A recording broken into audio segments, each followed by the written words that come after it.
চলছে।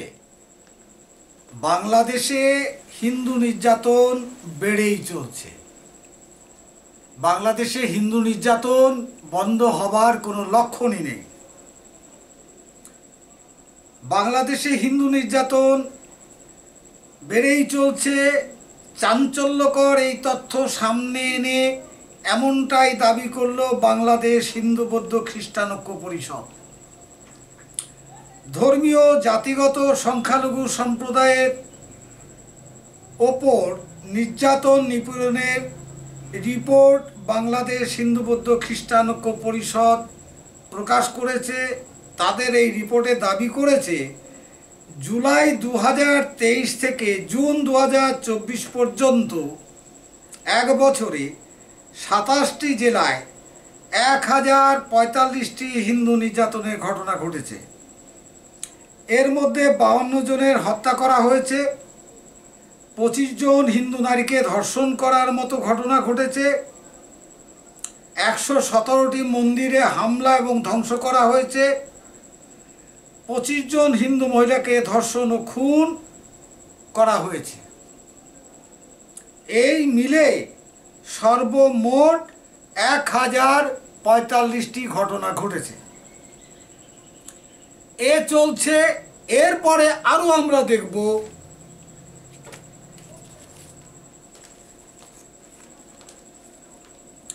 বলছে সংবাদ মাধ্যম, মন্দিরের জমিতে মসজিদ বাংলাদেশে। পুরাকীর্তি সমৃদ্ধ হিন্দু ধর্মাবলম্বীদের পবিত্র তীর্থস্থান দিনাজপুরের ঐতিহাসিক কান্তজিউর মন্দিরে দেবোত্তর জমিতে অবৈধভাবে মসজিদ নির্মাণের তোড়জোড় চলছে। এটা গেল। এরপরেও আমরা আরো দেখব একের পর এক। সীতাকুণ্ডু, পার্বত্য চট্টগ্রামের সীতাকুণ্ডুতে যার জমির পরিমাণ 6000 একর, সমগ্র চন্দ্রনাথ মন্দিরে চন্দ্রনাথ পর্বত, সমগ্র চন্দ্রনাথ পর্বতের এলাকা হচ্ছে 6000 একর এবং এই 6000 একর জমি পার্বত্য এবং পর্বত সিংহ ধরে সমগ্র এই সম্পত্তির মালিক হচ্ছে সীতাকুণ্ডু মন্দির কমিটি। এটা আজকে নতুন কোনো ব্যাপার নয়, এটা প্রায় কয়েকশো বছরের এই মালিকানা নিয়ে সীতাকুণ্ডু বাংলাদেশে জাগ্রত হয়ে আছে। সে সীতাকুণ্ডুর জমিও মুসলিম মৌলবাদীরা তারা দখল করতে চলেছে। এর পিছনে সরকারের প্রত্যক্ষ মদত না থাকলেও পরোক্ষ মদত রয়েছে। গত জানুয়ারি মাসে বাংলাদেশে নির্বাচন হয়ে গেছে, সংসদ নির্বাচন। এই নির্বাচনের পর বাংলাদেশের বিভিন্ন জেলায় হিন্দুদের ওপর কিভাবে অত্যাচার করা হয়েছে তা আমরা হয়তো অনেকেই জানি না। সংবাদ সূত্র বলছে নির্বাচনের পরে সিরাজগঞ্জ, বাগেরহাট, ফরিদপুর, মাগুরা, চুয়াডাঙ্গা, গাইবান্ধা, কুমিল্লা, দাউদকান্দি, ঝিনাইদহ, পিরোজপুর, মাদারীপুর, ঠাকুরগাঁও, মুন্সিগঞ্জ, কুষ্টিয়া, লালমনিরহাট সহ বিভিন্ন জেলায় হিন্দুদের ওপর ব্যাপক নির্যাতন হয়েছে।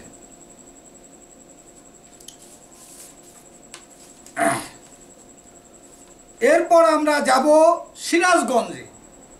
সিরাজগঞ্জে তারাশে বহুতল ভবনে তালাবদ্ধ একটি ফ্ল্যাটে থেকে উদ্ধার করা হয়েছে বিকাশ সরকার 45, তার স্ত্রী স্বর্ণারানী সরকার 40 ও মেয়ে পারমিতা সরকার তুষির 15 মৃতদেহের অন্ত্যেষ্টিক্রিয়া সম্পন্ন হয়েছে। এ সময় সেখানে হাজার মানুষের কান্নার আওয়াজে বাতাস ভারী হয়ে ওঠে, যেন একজন আরেকজনকে সান্ত্বনা দেওয়ার জন্য খুঁজে পাচ্ছিল না মানুষ। এখানে এই 3 জনকে, এই হিন্দু পরিবারটিকে গলা কেটে হত্যা করা হয়েছে। ওই একই অজুহাত, যারা হত্যা করেছে তাদেরকে পুলিশ গ্রেপ্তার না করে তার ভাগনাকে অজুহাত করে তাকে গ্রেপ্তার করেছে, যে ভাগনা সম্পত্তির লোভে তাদের গলা কেটে হত্যা করেছে। এরকমই চলছে বাংলাদেশের প্রশাসন। তা যাই হোক, এবার আমরা যাব, আরও ঘটনা আছে, ঘটনা একের পর এক ঘটেই চলছে। তো এইভাবে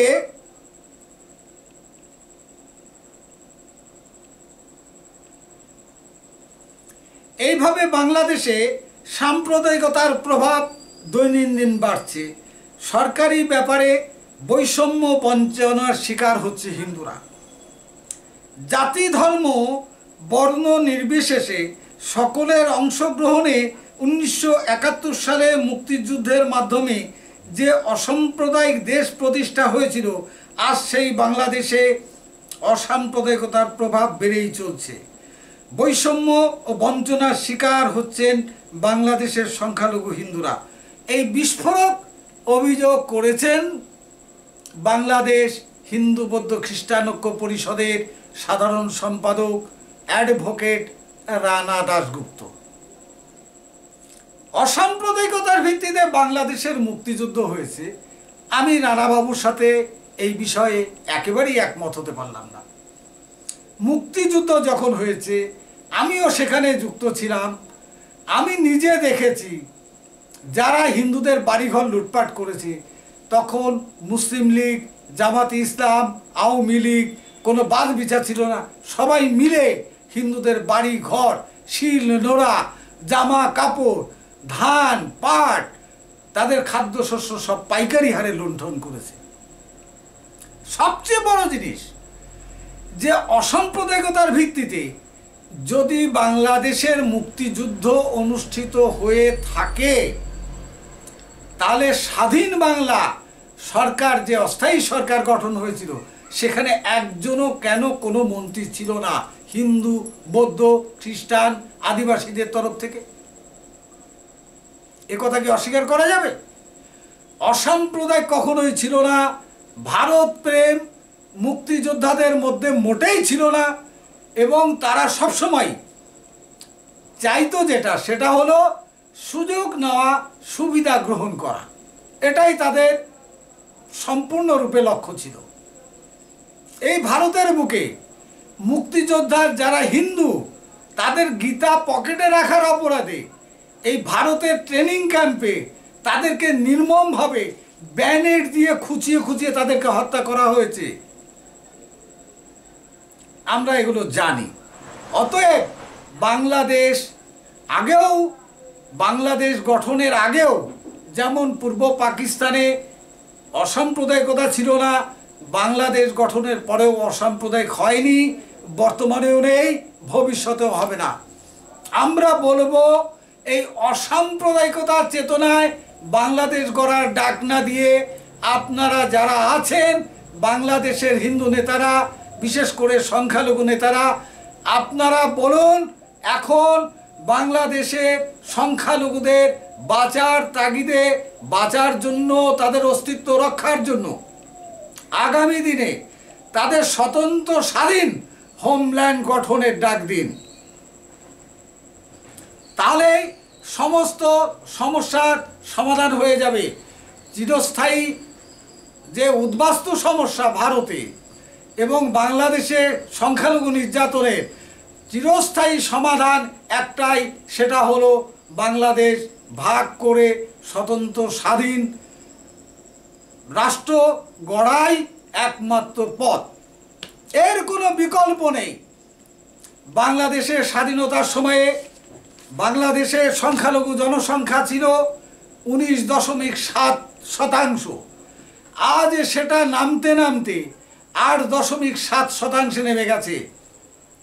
মাননীয় বাংলাদেশের সংখ্যালঘু নেতাদের কাছে আমার একেবারে সুন্দরভাবে আমি প্রশ্ন করছি, আপনাদের প্রতি শ্রদ্ধা রেখে আমি প্রশ্ন করছি যে আর কত হিন্দু ওই দেশ ত্যাগ করলে তারপরে আপনাদের কাণ্ডজ্ঞান ফিরবে? অতএব আজ যেটা দরকার, বাংলাদেশ ভাগ অবশ্যম্ভাবী দরকার। সংখ্যালঘুদের বাঁচার তাগিদে এপার ভারতে এসে যারা এই সংখ্যালঘুরা শরণার্থী বা রিফিউজি হিসাবে জীবনযাপন করছে, তাদের পুনর্বাসনের জন্য আজকে ভীষণ প্রয়োজন বাংলাদেশের ভূখণ্ড নিয়ে স্বতন্ত্র স্বাধীন হোমল্যান্ড সৃষ্টি করা। আমি আশা করব আপনারা এ বিষয়ে এবং বাংলাদেশের হিন্দুরা এ বিষয়ে সচেতন হবেন। সেইভাবেই হিন্দুদের মধ্যে, বৌদ্ধদের মধ্যে, খ্রিস্টানদের মধ্যে, আদিবাসীদের মধ্যে আপনারা সবাই জনমত গড়ে তুলবেন, এটাই আপনাদের কাছে আমাদের একান্ত অনুরোধ। আমি মায়ের ডাক টিভিতে সুভাষ ছিলাম।